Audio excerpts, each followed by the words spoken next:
নিয়তির এখন একটা বই আছে না? বলার চেষ্টা করে যে হাদির উত্থান হইছে ২৪ এর পরে, মানে ৫ই আগস্টের পরে। ২৪ এ তার কি অবদান? এগুলো নিয়ে প্রশ্ন তোলার চেষ্টা করে অনেকে। শুনেন, আমাদের দেশে একটা মানে প্রবাদ আছে, আমরা আসলে তো ভালো মানুষ না, এই জন্য আমাদের এই অবস্থা।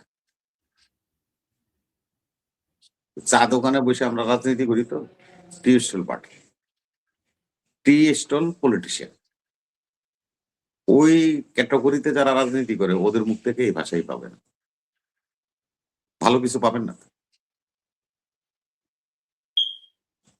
আজকে আমাদেরকে যেভাবে কটাক্ষ করা হচ্ছে, যে কর্মকাণ্ড এখানে করা হচ্ছে, আপনি দেখবেন আমাদের গ্রামে একটা প্রবাদ আছে, মহিষ চুরি করতে ৩ জন চোর লাগে, একজনে মহিষ চুরি করতে পারে না। যে চোরেরা যায় প্রথম কি করে জানেন, মহিষের গলার যে ঘন্টাটা ওইটা আগে খুলে একজনের হাতে দেয়, আর দুজনে মহিষ নিয়ে রওনা হয়। আর যার হাতে ঘন্টা থাকে ওরকম ওই রাস্তা দিয়ে যাবে, ও যে উত্তরের রাস্তা দিয়ে ঘন্টা বাজাইতেছে আর দক্ষিণের রাস্তা দিয়ে মহিষ নিয়ে চোররা চলে যেতেছে। আর আমরা ঘন্টার আওয়াজ শুনে, মোষের ঘন্টার আওয়াজ, সমস্ত গ্রামবাসী খালি ওই ঘন্টার পিছে দৌড়াইতেছি। আমার পুরা জাতি এখন ঘন্টার পিছনে দৌড়ায়, এই জন্যই আজকে আমাদের এই দশা। হ্যাঁ, সেখানে তো আসামি পালায় যায় সবাই মির্জা আব্বাসকে কি নিয়ে ব্যস্ত। করবেন আপনি, দেখেন আমরা যে কত আসামি ভালো মানুষ। নিয়ে ব্যস্ত। না না, আমি যে আপা বলি আমরা কত ভালো মানুষ। আমরা এই ট্রেনের মধ্যে হাদির এই ইয়ারে বহাই দিছি, কি জানি কই যে সারা গুলি করছে ওই সারারে বহাই দিছি। আবার উপরে দিয়ে স্টিকার লিখে দিছি পাহাড়িকা এক্সপ্রেস, ওই যায় ঢাকাতে সিলেট যায়। এটা ছবি বানায় আইডিয়া আইনা কি জানি আছে, সালাউদ্দিন তোমরা যে করো এইটা কইরা এআই এআই এটা দিয়ে বহাই দিয়া কইতাছে ট্রেন যাইতেছে সিলেটের দিকে, আমাকে গোয়েন্দারা ওই যে ঘন্টা ঘন্টা বাজাই দিছে শালারা, সব গোয়েন্দারা সিলেটের জয়ন্তের দিকে ছুটছে। আসলে গেছে করেন দে মোমেন সিং আপনার হালুয়া গাড় দিয়ে পার হয়ে চলে গেছে। দেখেন আমাদের বিবেক কি কাজ করে। আপনার ৪,৬০০ কিলোমিটার বর্ডার, আপনি যখন তফসিল ঘোষণা করবেন সাথে সাথে বর্ডার সিল হয়ে যাবে, এটাই বিধান। এই জন্যই হবে বাংলাদেশের ৯৯ জন লোকের যদি বলেন যে আমাদের শত্রু রাষ্ট্রকে, আমার দাদা যে মরে গেছে ও কবরতে উঠতে করবে যে ইন্ডিয়া আমার শত্রু, এটা তো সর্বজন বিদিত ব্যাপার, সর্বস্বীকৃত বিষয়।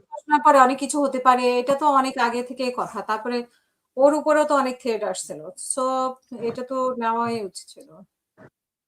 আমি থ্রেটের কথা বলছি না আপা, আমি তো বলছি সব কয়টা বুলেট তফসিল ঘোষণার পরে অনেক আমাদের কিছু দিকে না, বুলেট গুলি সব আমাদের দিকে তাকায় আছে, বুলেটটা হাসতেছে কতক্ষণে তানবীরের কলজার মধ্যে মারবো। বুলেট হাসে কখন আশরাফ ওয়াম, এই বুলেট হাসতেছে আর চাইতেছে রবিরে কখন সিটাং লড়তে গুলি করে গয়ালাম। এটা বুলেটের ধর্ম রে ভাই, যে বুলেট চালায় সে নিজেও বুলেটের বুলেটেই মারা যায়, আর যারা বুলেট চালায় তারা তো আমাকে মারেই, যেন হাদিরে মেরে দিচ্ছে। এটা হলো বুলেটের ক্রাইটেরিয়া। শেষ করবেন। আমি কিন্তু না শেষ করবো না, আমি কিন্তু ওই জায়গায় না, আপনার কথা বলে তো ঝামেলা করে দিলি। আমি তো ওই জায়গায় কথা বলছিলাম, মূল কথাটা হলো যে আমার শত্রুকে আমি জানি, আমার শত্রুকে বারবার কইতে যাবো কেন, বলতে যাবো কেন অমুক আমার শত্রু অমুক আমার শত্রু, এটা এথিক্সে পড়ে না, এটা নর্মে পড়ে না, এটা কোনো ভাষায় পড়ে না।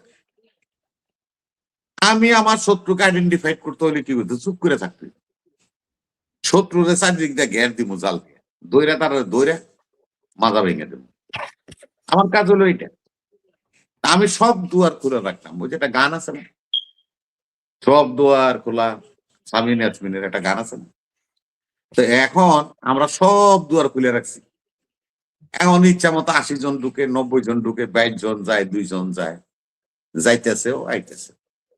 যেখান দিয়া এই সন্ত্রাসীরা পার হয়ে গেছে, হালুয়াঘাটে একটা জায়গা আছে, ওটা বললো যে কালবার রোড বলে, কালবার্ট রোড বলে। ভারতের থেকে যে পানি নামে গুয়াহাটি থেকে, এই ঝর্ণার পানি এই কালভার্টের ভিতর দিয়ে আসে। এই কালভার্টের অর্ধেক হলো বাংলাদেশে আর অর্ধেক হলো ভারতে। এর উপর দিয়ে কিন্তু রাস্তা আছে। আমাদের দেশের সন্ত্রাসীরা এই অপকর্ম করে কালভার্টের ভিতর দিয়ে যায় গুয়াহাটি চলে যায়। এটা কিন্তু আমাদের আইন শৃঙ্খলা বাহিনী জানে। এই ধরনের ঘটনা ঘটছে। অনেক ধন্যবাদ। ৭৫-এর শেখ মুজিব মরার পরে এই কাদের সিদ্দিকি বাঘা সিদ্দিকি কয়, আরে বাঘা না, ও হলো মানুষ সিদ্দিকি। এই শালায়ও কিন্তু এই কালভার্টের তল দিয়ে ইন্ডিয়া গেছিল। এবার কয় আমি বাঘা সিদ্দিকি, ভাল পাবে। এই কালভার্টের তল দিয়ে শালায় পলাইছিল, ইন্ডিয়া গেছিল। এখন আমাদের মূল জিনিসটা হলো যে আমরা একে অপরের বিরুদ্ধে কুষরচনা করতেছি, শুধু শুধু বিভাজন সৃষ্টি করতেছি। রাজনীতি একটা ভালো জিনিস। তানভীর একটা মার্কা আছে, শাপলা গলি। আমার মার্কা হলো দানের শেষ। আমি দানের শেষের পক্ষে ভরতাম। তানভীরের অধিকার আছে, সে শাপলা গলির পক্ষে ভরছে। এটা তো ইথিক্সই পড়ে। এখন আপনি যদি এই যে যেগুলি বানায়া এখন তো ওই যে কইলেই তানভীরের মেজাজটা খারাপ। এই যে বট বাহিনী বানাইছো, এই যে বট বাহিনী তোমাদেরও ধরছে, এই বাহিনী তোমাদেরকেও ধরছে, আমাদেরকে তো খাইছে, ওই তোমাগরও ধরছে। এরা বসে বসে এই অপকর্ম করতেছে, জাতিকে বিভাজন করছে, নির্বাচন যেন না হতে পারে, রাষ্ট্র যেন করদ রাখতে পারে। ওই যে কথা তুমি বলতো লেন্দু দর্জি, সিকিমের লেন্দু দর্জি, ওরে বিয়া করাই দিছিল কোন জায়গায় জানো? এবার বিয়া করাই দিছিল এক ইহুদির মেয়ে। শেষ করতে হবে। লেন্দু দর্জির যে স্ত্রী, সে হলো ইহুদি লেডি। ওই লেডিকে বিয়া করাই দিছিল ভারত, দিয়া ওই লেডির মাধ্যমে লেন্দু দর্জিকে তারা ওয়াশ করে সিকিম দখল করে নিয়ে। অনেক ধন্যবাদ। হ্যাঁ, সেই জন্যই বলছি আপা, আপনাকে সবার কাছে বিনয়ের সহিত আমার প্রার্থনা, যে যেই দল করেন আমার কিছু আসা চায় না। ইরানের সাহা বিপ্লব হওয়ার পরে কিন্তু ইরানে ফেরত আসে নাই। আফগানিস্তানের গানি শেষ করবেন। কাতারে নির্বাসনে আছে, তার দেশে ফিরে আসতে পারে নাই। শেখ হাসিনাও পালায়ে গেছে, এই বাংলাদেশে আসতে পারবে না। কারণ ইতিহাস বলে বিপ্লবীদের রক্ত যতদিন জাগ্রত থাকবে ততদিন পলাতক স্বৈরাচাররা উৎখাত হয়ে যারা গেছে তারা আর ফেরত মাতৃভূমিতে আসতে পারবে না, এমনকি ডেড বডিও আসবে না। যতই ফালাফালি করেন, গোলাগুলি করেন, যত রকম রাজনীতি করেন, এইবার রাজনীতি শিক্ষা দিয়ে দেব। আমরা নির্দেশ দিয়ে দিচ্ছি আমার দেশে কেডা কেডা হে পার্টি করে কাস্তি মার্কা, ওই কাস্তি মার্কা পার্টির লোকজন নামের তালিকা করতেছি। হাসিনা এবার শুনেন, শেষ করবেন না। আমরা মনে করেন যে আমাকে নামে যে গাইবি মামলা হয়েছে, ভাই 262 জন, 300 জন, 370 জন, 400 জন, 470 জন, নেমলি বাপ দাদার ঠিকানা সহ মামলা। আরে ঘটনা করছে 1 ঘন্টার মতো মামলা হয়ে গেছে 400 জনের নামে, 300 জনের নামে, এবং নেমলি অজ্ঞাত না। এই নাম কারা জমা দিচ্ছে থানায়? ওই আওয়ামী সন্ত্রাসীরা। এখন আমরা থানায় নাম লিস্ট করবো আর জমা দেব। তোরা যা করে গেছিস তোর কাছ থেকে শিখছি, ওই শিক্ষা আমরা এখন বহন করছি।